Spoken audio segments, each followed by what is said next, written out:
All right. So our first poem is After Apple Picking by Robert Frost.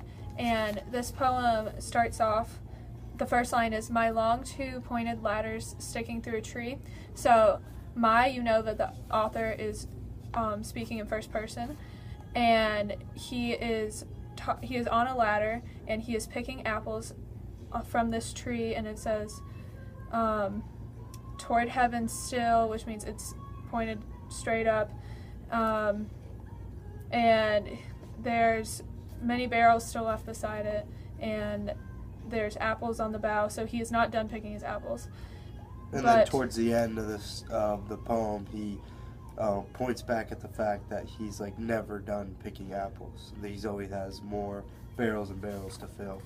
Yeah, that is in line 30, where he says there were 10,000 fruit to touch. 10,000 is an over-exaggeration. A hyperbole. Yeah, a hyperbole. And so that's saying, like, his work is never ending. And he says, cherish in hand, lift down, and not let fall. That means, like, he is very careful with his work. He has to be careful.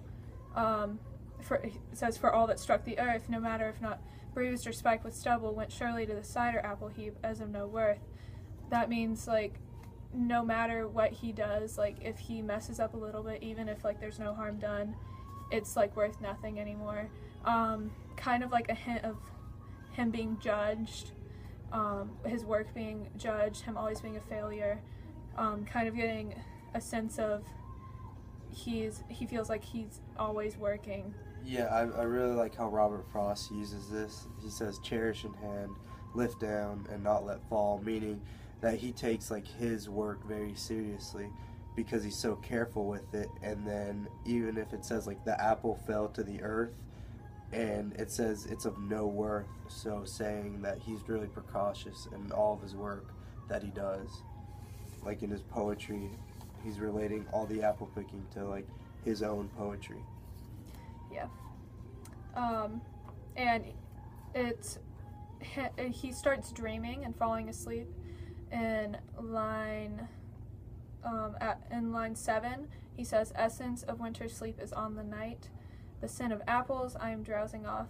So the essence of winter sleep, and then he says in the next line, the scent of apples. That's saying that the scent is the essence of winter sleep. So the apples are like sleep. So it's almost like a hibernation, like winter sleep. When like bears in the winter they sleep, they hibernate. So the scent of the apples is like putting him to sleep. Yeah, like he associates the apples with like being tired. Also continuing on with like the tired of working with the apples thing. So almost like he's tired of doing his job, which is making poems. Yeah. And then he says, I cannot rub the strangeness from my sight I got from looking through a pane of glass I skimmed this morning from the drinking trough.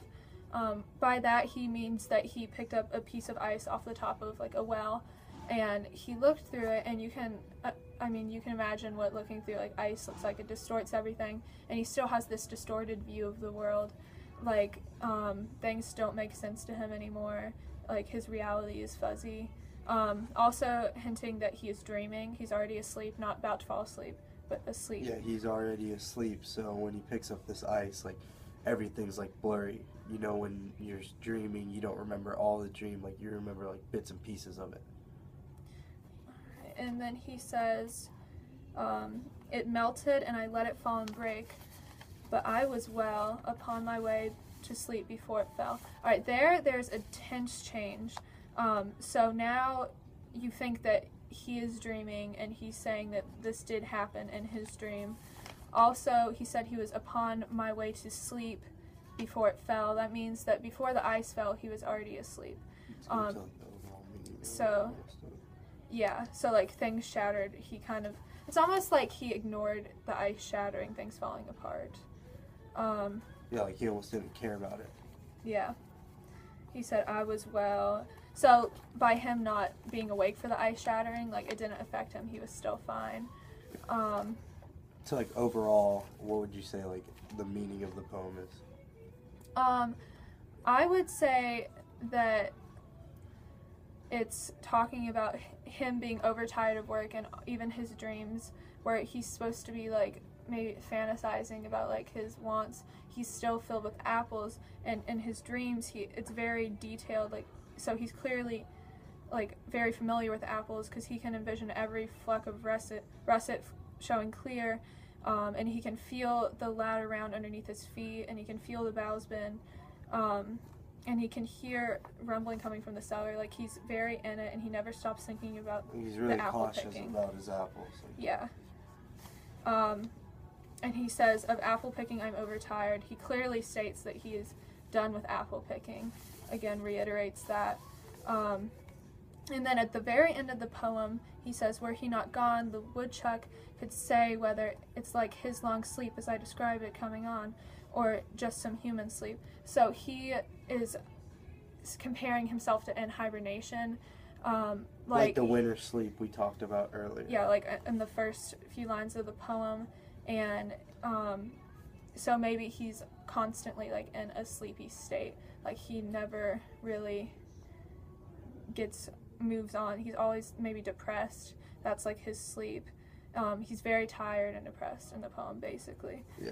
That's the basic meaning of the poem, that he's tired of work. Tired of work, tired of the people judging him. Like, if he drops an apple, let's say he writes a bad poem, everyone judges him, so it's of no worth. Yeah. So I think that's Frost's feelings toward people judging his work and being critical of it and disapproving. And that would be After Apple Picking by Robert Frost.